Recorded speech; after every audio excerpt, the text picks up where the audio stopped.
So I like to always start in the beginning, Brother Michaels, if that's okay with you, because before you became this name on YouTube, before you became a household name, and all these other all these other avenues, you were you were born and raised somewhere. Where was that?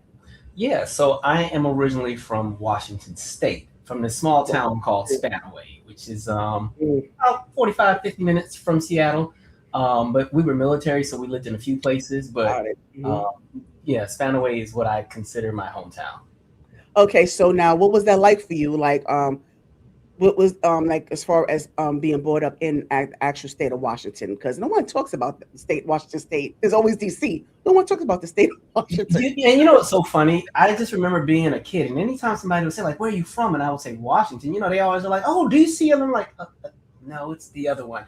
But it was an interesting experience, Mhm. mainly because we weren't in Seattle. When people think of Washington, they're like, Right, they think of that. Right, we didn't even right. get that. We were in a small military suburban town.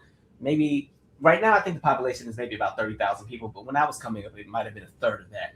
And so, kind of a Mm. quiet life. The town that I was in is not really an actual city, so it didn't have a mayor. Our downtown was Kmart. It was like the shopping center called Pacific Commons. So, and in it was a Wow. Kmart, a pet store. There was this Mexican restaurant called El Hidalgo, and there was a Dairy Queen and the bank. That was the town. Oh my goodness. And so No, no mayor, huh? No mayor. no mayor, no, that was the town, right? You well, two high schools. So I guess we was doing it kind of big. We had two high schools. Oh, Um, okay. but it was different. There's not a large black population there, at least in that side. You can find some cohorts and pockets of black, populations once you start getting into Tacoma, Lakewood. But Spanaway was pretty rural, pretty quiet. But I still had a really Yeah. great childhood. I loved You Mother. did. Okay, because we'll get into that, but I'm trying to adjust here because I'm look like Calvin, help me out here. It seems like I'm like kind of off the frame here. Am Yeah, I? there you go. Okay, I'm because I'm trying to center myself. Okay, there we are. All right, thank you for that. Yeah, so when you say you brought up in a two-parent household, single-parent household, siblings, like because you said it was a pretty small. Yeah. So did you have a So sense of community? Because was your community and neighbors like family as well? interesting. So my parents were separated until I was 5, and there was a period where we lived actually in Tacoma, which is the bigger city, about 15 minutes away. So it's like I want to say the second largest city in Washington State. It's either that or Spokane. But anyway, so when my parents were separated, we all lived in the same apartment complex. Me and my mom lived in apartment R, and my dad was up the street in apartment V. It was these apartments called the Drake Apartments, and so Wow. I didn't even know they were separated. I just thought that was normal, right? And you get on your parents and go on to your daddy's house, go, and then he give it go on to Oh, your so mom. So, okay, so right there. So y'all was just, right but within the same community. It was like a what how you call it? Is it a colony? What is it called? What is it called? Like when you have a complex. oh yeah, like an apartment complex, yeah. Yeah. So it was that, and then because we kept moving back and forth, like my parents would get stationed in another country, and we'd always end up back in Washington. And then so as far as Spanaway, you know, um, the neighborhood that I lived in the longest is this town in Spanaway. We had maybe 5 or 6 black neighbors nearby, and your parents are friends with every last one of them. So when you Got get to you. those teenage years, you still can't go and just do anything because mom and dad have eyes all throughout the neighborhood.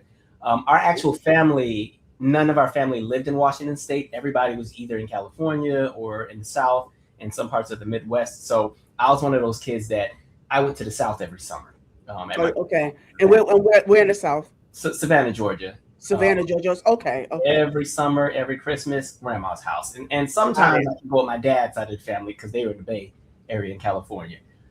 But mainly a lot of my childhood was Savannah, Georgia. As far as if you want that conversation of community, and I'll say for a place like Spanaway, those pockets of community that was the barbershop, that was the church, Yes, yes. and that was really it. There weren't a lot of at least in Spanaway, a lot of places that were those culturally significant spaces for Black people to exist in.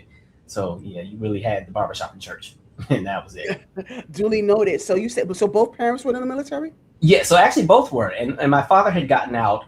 He did about 15 or 16 years, and he had got out when I was maybe 4 or 5, and then my mother retired from the army in 2000. Oh, so she's Army and your dad was what? They were both army. You're both Army. Oh, okay, okay. Yeah, so I mean, those VA benefits come in handy, I guess. You know? Yeah, my mom is living good. Yeah. Hey.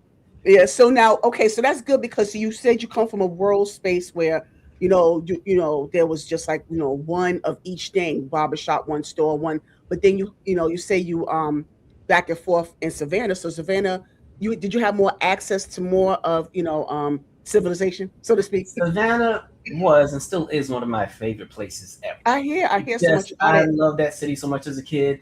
And because again, that would be the one place I would go to where it was normal to just see black people everywhere. I wasn't used to that in my Hmm.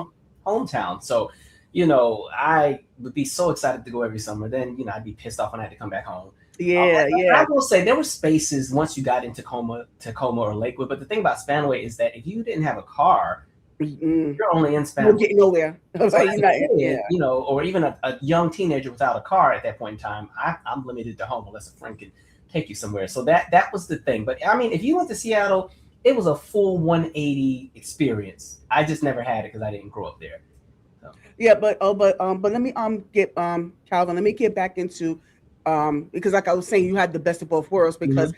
I'm in Atlanta. I haven't been to Savannah yet, and I'm looking forward to just going there. So did you have more access to city? As I'm a city person, so I'm just always Yeah. wondering, you had the rural side, but then is the area of Savannah that you was in, was it more city like or was it more country? So it's funny. Coming up, Savannah was the big city to me. Like Savannah, Okay. and Savannah's it's a lot slower than Atlanta. I'll say that. But Oh where we were yeah, at, yeah. my grandma lived in East Savannah, and so she was kind of in the side that's not too far from downtown. Like we were right down the street from Daffin Park, and then Forsyth Park wasn't too far either. Forsyth Park is where they shot the bench scene in Forrest Gump, and so that was right there.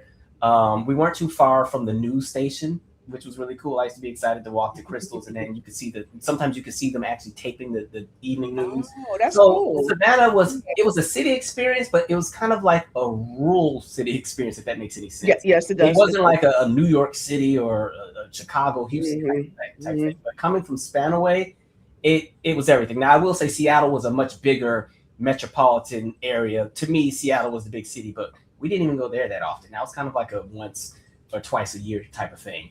So yeah, Savannah. To me, it was a city experience and a black city experience. So yeah, Did you even the radio was different. So got you. So did you visit DC at all? DC. DMV, oh DMV. Did So you?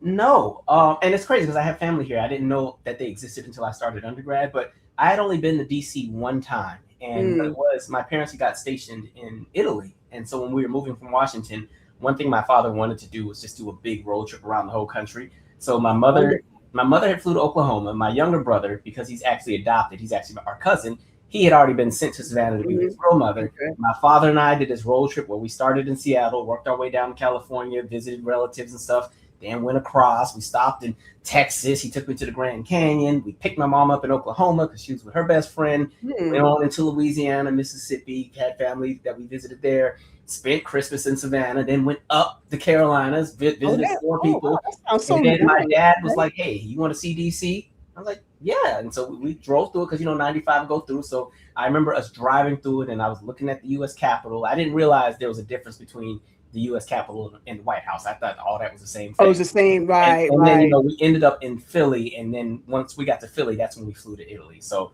that was my Oh, one DC. that sounds so amazing though. That sounds like a time. Oh, Wow. I had a ball. I love a road Yeah, trip. I Yeah. like Some that. people don't like sitting in the car all day. For me, I feel like the road trips were my music You lessons. know what? I wouldn't mind. It just depends on who I'm riding with. Yeah, they can't drive crazy. Yeah, They got yeah. somebody Not that just the knows driving. No, I'm talking about the person, the people. oh I'm yeah, talking about yeah, it depends who I'm riding with. yeah, I wouldn't mind. But yeah, that sounds so wonderful. And the fact that and I love to hear as you saying that you spent your childhood traveling or you've been to different places, and I love to hear that because not a lot of us didn't have the opportunity to experience that, yeah. to be able to step foot in different spaces. I mean, grown as I am, I'm just really, starting to do that just a little bit more, not even that much, but it's more than before. So Uh, I just really like the fact that you had the opportunity to at least travel and have those experiences with family. Yeah. have those memories with your family. Hmm. So that is a blessing right there. So I thank you so much for sharing that. I really enjoy hearing it. Because it just resonates so much with what it resonates so much with the what ifs in my mind. So yeah, I appreciate that. Yeah. So now I just always want to get into more of like the elementary and junior high school.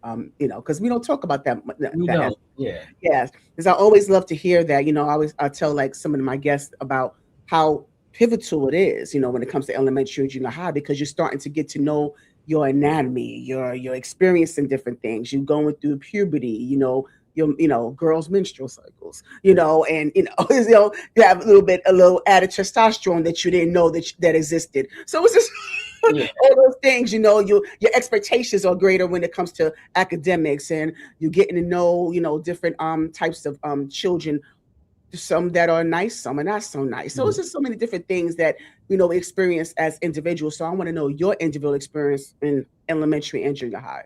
Okay, so elementary was a little up and down because we did most of the moving while I was in elementary. So I went Okay. to technically four different elementary schools. Wow, I that's a spent lot. kindergarten and first grade at Beechwood Elementary, which was on the military base. And then, true story, when it was time for me to be promoted to second grade, the school felt that I wasn't mature enough and they wanted me to repeat the first grade. And my mom Mature was enough at 6? like, right. And my mom was Okay. like, absolutely not. Ain't nothing wrong with my child. And then we left that school and I ended up going to Camas Prairie, which is in Okay. school in Spanaway. And I was there for second and third grade. And then we moved to Italy and I was in Italy for third through fifth grade. And then when I got back to America, I was actually going to spend that first year in Savannah. But when I got to Savannah, the school was like, he's a little behind. We think he needs to repeat the fifth grade. And my mom was like, nope. And we went right. I ended up doing sixth grade in Spanaway, and that was actually the first year I ever got straight A's. Um, Mm. but as far as school, like socially, it was interesting because I was always moving. And so it makes it really hard to kind of lock in because in the back of your mind, you think you're getting ready to leave. And so with Italy, the interesting thing was because we were on the military base, you would make a good friend and y'all would click.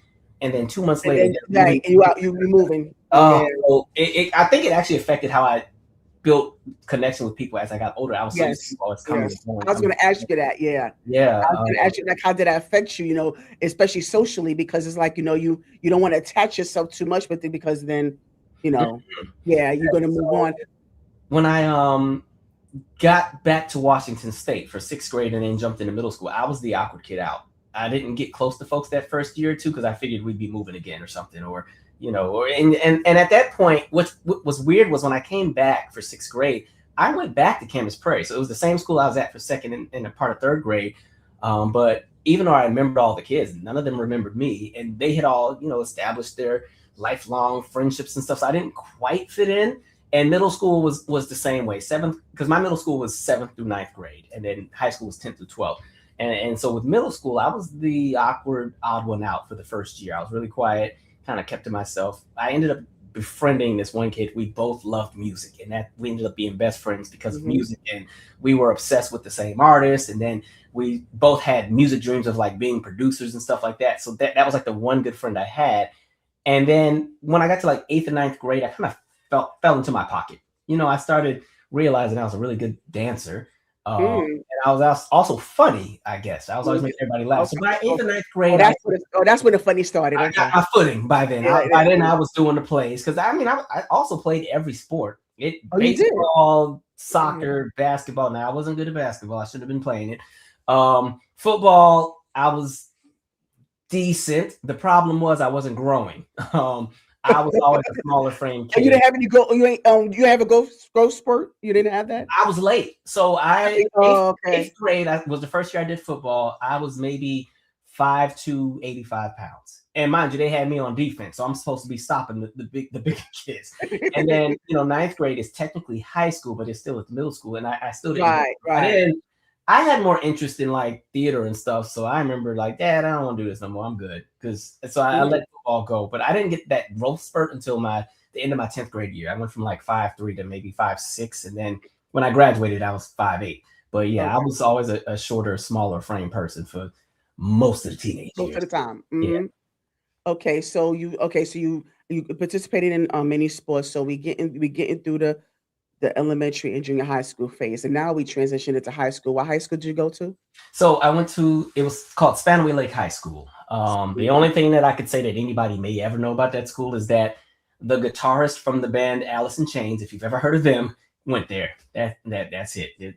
That's all I got. So God willing, my career will jump and I can be a famous alumni from the high school. But yeah, so Spanaway Lake for 10th through 12th grade. Okay, and so during high school, did you continue any extracurricular activities?